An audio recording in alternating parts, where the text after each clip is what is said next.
Welcome to Big Damn Love, where two gorgeous hunky man nerds wax lyrical about things that give them an emotional throbber. I'm Chris, and this week, I am afraid. But first, some backstory. For those who don't know, Spider-Man is a comic book character created by Steve Ditko and Stan Lee, whose adventures and exploits can be read in the pages of Marvel... We know who Spider-Man is. Oh. Well, yeah, I suppose you would. He's one of the most recognisable fictional characters on the planet. So tell us something we don't know. Well, are you aware that drinking a lot of soft drinks during mealtimes can drastically increase your chance of developing a magnesium deficiency? Don't be so facetious. Tell us something we don't know about the topic of this video, which we can all clearly see is the Spider-Man story Kraven's Last Hunt. What does facetious mean? You know what it means. You wrote the script. Oh, yeah. Well, for those who don't know, one of Spider-Man's earliest adventures saw him face Kraven the Hunter, a man at the peak of physical and mental perfection who had fought and slaughtered the biggest, deadliest game that nature had to offer, and now had his sights set on a different kind of prize. To best Spider-Man in combat, and perhaps kill him, was Sergei Kravinov's only goal in life, so every defeat at the hands of the wall crawler didn't result in the usual "curses, I'll get you for this," or "I will have my revenge, Spider-Man," but instead a crippling, unshakable sense of not being good enough or strong enough to win. Each time Kraven's tight leopard print covered ass was handed to him, a part of his soul died. But alongside that, there was a growing sense of determination, which eventually became a psychotic obsession.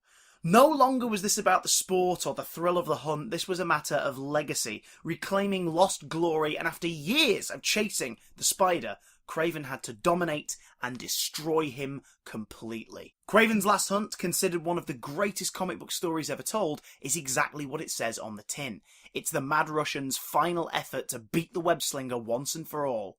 Written by J.M. DeMatteis and penciled by Mike Zeck, the tale kicks off with Kravinov doping himself up with his usual toxins, lotions and potions, but this time it's all-encompassing. He's beyond feral, an animal driven by hunger and bloodlust, until he's just a man again, afraid of dying without honour, and the clock is ticking. Meanwhile, Spidey's lost a couple of friends over the last few weeks and is racked with guilt.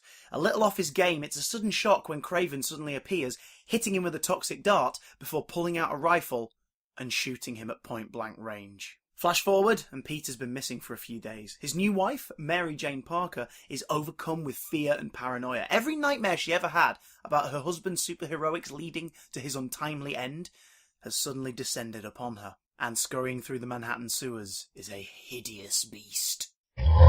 A different hideous beast. Vermin, a cannibalistic man-rat creature, is snatching people off the streets and feasting on them in the tunnels below, motivated by his craving for flesh and his terror of being hit and hurt by Spider-Man. So when the wall crawler suddenly reappears, MJ is relieved and Vermin is petrified. Unfortunately for Mrs. Parker, that's not her husband in the suit. And unfortunately for Vermin, the man now behind the mask has no qualms about tearing him limb from limb. Spider-Man is no more. Kraven has won. I really don't want to say much more in case you haven't read it, because this is a story that needs your full time and attention.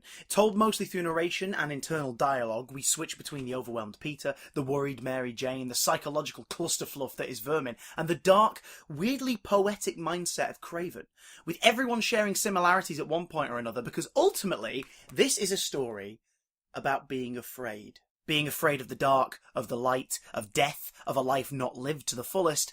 That swirling mass of fears and doubts we all have inside our own heads are put on the page magnificently by DeMatteis and Zeck, with the colourists and letterers bringing their A-game to this run and finding a way to channel the scattered madness of everyone's inner thoughts to create a haunting, brutal, and also very personal story. So if you're a Spider-Man fan and fancy reading a pretty gripping graphic novel, I'd highly recommend picking this bad boy up. And if you want to chat about this story in the comments below, Matt and I will happily join in. This time next week, we'll be back here to rub our love spuds all over a fantastic film that's more than meets the eye. Till then, why not subscribe? Click here, get involved, you know what I'm saying? This is the new home of the Big Damn Cast, after all, plus loads of stuff still to come in the next few weeks. Till next time, laters taters. Spider, spider, burning bright.